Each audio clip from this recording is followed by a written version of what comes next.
Rabbins! Yes, Justin, Brickright again. Just wanted to put a van vlog in. Uncle Bryn going to be talking about disposable income. We're going to be talking about, you guessed it, the weather. And we're going to be talking about disposable income, like I said, and about the regions in the UK. So stay tuned. Hopefully it's an interesting conversation. I'm sure you can relate to it. Listen to the whole video. Right, let's dive straight into the video. Where have we been? We've been rained off a lot on site lately. Really difficult, and this is what I wanted to speak to you about. I mean, for anybody that's working outside now this time of year, it's February in the UK. It's grim, it's miserable, it's dire. I suppose it gets in your head and you think everything's all about doom and gloom. It's not. You have got to just try and, you've got to try and keep going.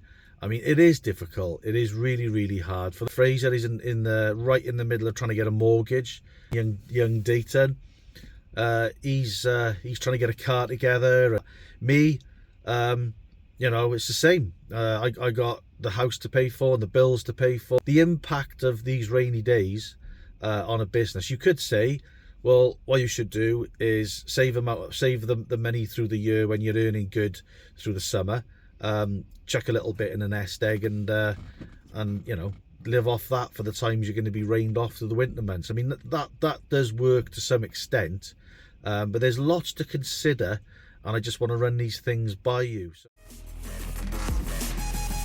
in consideration, it's like where you're running your business. So what part of the UK where you're running your business is going to have a massive influence on how much money you earn. What I mean by that is if you just Google the average wage in certain parts of the UK, what you'll find is the south and the southeast in particular towards London is quite affluent, and they're high earners there. Out in Aberdeen in Scotland, for example, as far as the Scottish are concerned, they earn a couple of quid up there, as far as I'm led to believe. And then it's kind of hit and miss. As far as Wales is concerned, where I live, without boring you on history, the UK government came into Wales and just stripped all the natural resources in Wales. And what I'm trying to get at is the exposable income per household. Now, if you're Welsh and you live in Wales or you live in Northern Ireland, then as a rule, the exposable income is going to be a lot less than the affluent areas that I mentioned in over the bridge there in England. And it's the same everywhere, isn't it? All over the UK, you got households. I think I looked at it online, and in Heath, if you know Cardiff, in Cardiff is the highest earner in Wales. They earn an average of £58,000 per year. And then you go up to some of the valleys regions, and they're only earning £17,000 per year. And then if you transfer that to the southeast, down towards the London areas and the south coast areas, they're earning a heck of a lot more than they are in Heath. So that's what I'm trying to get at, disposable income. You go out there, you're selling your porcelain, you're selling your brickwork, you're selling your extensions or whatever. It's got a ceiling per area of how much you can actually charge. Now you could say, well, hang on a minute, the expenditure that you're spending on the cost of living in Wales is a lot less. Well, apart from your mortgage, which obviously if you're paying for a mortgage down in the London areas or the south coast areas, then yeah, you probably are paying a bit more for your mortgage down in those areas than you would be, say, in the area that I live in. When you take that into consideration, it's very difficult to know how much money a business like mine is making in Wales to how much a business like somebody else's is making, very similar, over to the bridge. Can they charge a lot more than me because they're living in affluent areas and there's a lot more disposable income in those areas? Well, the answer to that is an obvious yeah. Well, yeah, of course they can. They can charge more money to do that. So does their business earn more than my business? Well, the answer to that is also yes. Are they able to save a little couple of quid extra to see them over those rainy days because they've got more income coming in? Well, the answer to that's probably yes as well, isn't it? So there's many different people running many different businesses outside, up and down the UK, and all of them may operate very similar businesses, but all of them are earning very different money depending on the geography and the region of where they live. suppose the other thing to consider there as well, on talking about the income, is, you know, how many people can actually afford to you know, to pay for things like porcelain. Because, you know, whenever you do landscape work out in the garden, yeah, we have done the disabled ramps and we have done disabled gardens for stuff like that for obvious reasons, and they're really rewarding, because you get to see people enjoying it if they're disabled. But as a rule of thumb, you go into people's houses, they have got a disposable income as such. They do want to spend money on their gardens, but, you know, gardens these days, they can cost anything from, you know, 5,000, 10,000. I mean, we've done, I think the highest one we've done was about 90,000 for one garden, which, you know, that's probably once in a lifetime thing for us. I don't think we'll ever do something like that again. So yeah, it's difficult to kind of to see whether people can actually afford their dreams or what they want in their garden. And I suppose that, you know, that's a difference again in which region you live in, because somebody with these higher incomes in different parts of the country might not even think twice. But whereas you're looking after the pennies a little bit in an area that earns less money, you're thinking, oh bloody hell, you know, that 20 grand, ooh, you know, that's a heck of a lot of money. Can I actually afford to do that? So people are questioning themselves more as to whether they want to part with their money or not. Another thing I've considered over the years, now we're talking about this, is rain. When you say about rained off, what you got to understand is, and I've looked into this quite a lot, right, because I've noticed that, you know, when I'm traveling to different parts of the country, if I'm on holiday or whatever, over the years, I've noticed it, you always come back to Wales and you think, well, it wasn't as wet there as what it is here. So I've looked into this, and I've put another video out on this previously as well, right? Maybe it's a bit sad, I don't know, but I've looked into this, and Wales, Cardiff, which is my hometown, and I live just outside Cardiff, that being the wettest city in the UK, right? So let's add the two together. So if you're Welsh, and though Cardiff is an affluent area as a whole in Wales, it's the most affluent area in Wales, I believe. So, you know, there is disposable income there, but not as much as the southeast. But if you add the rain to it as well, so we have twice as much rain as the southeast, right? So if you're down in the London or you're down in the Kent regions, you know, we probably got twice as much water pouring from the sky coming off the Atlantic in the west, in Wales, as you have down in Kent or the London areas, the eastern side of the UK.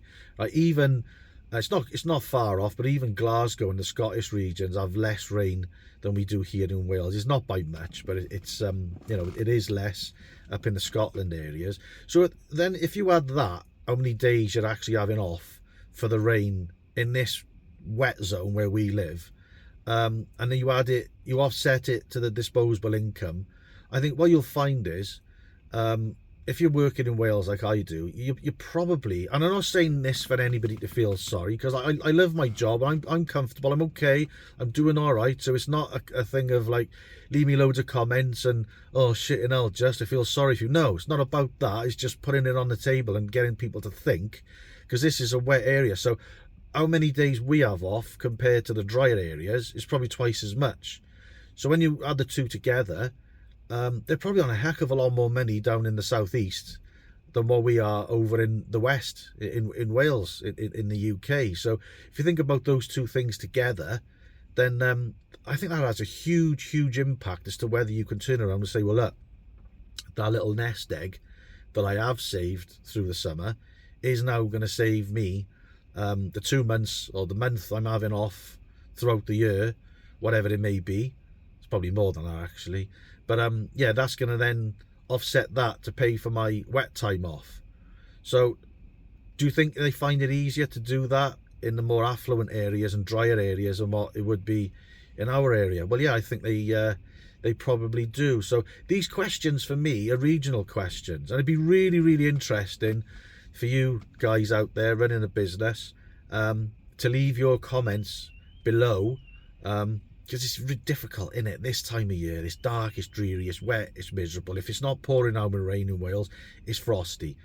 It's absolutely pouring, lashing down with rain as I'm sat here now in Uncle Brain. So there are other things you've got to gauge as well in terms of your monetary value and how much you can earn during a year. The things like, you know, the war in Ukraine, all this pressure all over the world in the Middle East and stuff like that. You know, the cost of living, hiking the prices up in the supermarket and on the petrol pumps and stuff like that. So those people who do have a disposable income, and they've got the money there to spend, they then become frightened to spend the money because they don't know what's around the next corner. So they got a little nest egg and they think, well, hang on a minute, you know, 30 grand for my garden or 80 grand for my extension. Hang on a minute, we want it. Let's hold on to it for the summer. Let's go on holiday. Let's chuck a couple of grand at a holiday. Hold on to the 80k. See what happens into the next couple of years. See where we go from there. So then the UK government periodically, and I've been working for 35 years. So you go through recession. You go through times of where it's affluent and people can't get enough of spending money. They're throwing it. Well, they're not throwing it at you. Nobody's ever thrown money at me, but I wish they did. But you know what I mean. It's confidence. At the moment, there's not a huge amount of confidence for people to put their hand in their pocket to spend money. So going into the year now, and it's February 2024, you're going into the summer period, and at the start of the year, the phone's dead. So I'm thinking, well, hang on a minute, is this how it's going to become? And you start to worry. And we had the sun was out yesterday, and we worked yesterday. It was a glorious spring day yesterday. Birds were out, the sun was out. It was absolutely fantastic. Phone started to ring. There is still confidence out there for people spending their money, and people will always spend money. But yeah, I just wanted to put it out there about disposable income and the impacts of the weather and the pressure it puts on a business like mine, because, you know, I've got to do a quote this afternoon. Other than that, last week we worked a day and a half, and we were sat in the house, rained off all week. This week so far, it's Tuesday today. We worked yesterday, and Tuesday, Wednesday, Thursday looks like a washout. Friday looks good, so that'll probably 2 days this week. It's not enough, is it? You need to be working, and for you to keep your lads and stuff employed and keep them ticking over where the money, they need to be earning. So if you're a business owner and you have put a nest egg aside and you do qualify into that bracket, do you think your lads have put enough money away? I don't think they probably have they? Because they're obviously earning less than you. They may be younger than you, with families and stuff to bring up and things to pay for. So the chances of your lads putting money away, then does the pressure go on your lads to say, well, I can't work for you anymore. I'm sorry, mate. We've had so much time off over the winter. Mrs. is barking at me. You start to think about those things as well, running a business. But it's not all doom and gloom. I think you've just got to ride it out. It can make you feel really, really down and miserable and depressed, and you think, why am I doing this? And you start to question everything about yourself. Oh, bloody, you're an idiot, and all the rest of it, you know. But I think you just got to stick to your guns. Those guys who are out there going through the same thing, you just stick to your guns, wait for the weather to change a little bit, and hopefully it's better than 2023, because that was a shit show with the weather. It was awful, wasn't it? I think El Nino's turning into Nino back again soon. So if you know about that, that's had a big impact on the weather. So hopefully we all come through it, and we're still in business, and we can crack on again next year. But just wanted to touch base with you. We have got a video that's over 30 minutes long, which is rare for us. That'll be coming out as soon as it's dry and as soon as we can get the job finished in Caerphilly. It's the extension to the drainage we did with the porcelain patio. So we'll see you there. See you next. Nice to catch up to you. We are still here. We're still alive, and yeah, hopefully the weather buggers off, and we'll see you soon. Nice to chat to you. Please like, subscribe, leave your comments in the comment section below, and see you on the next one. Cheers.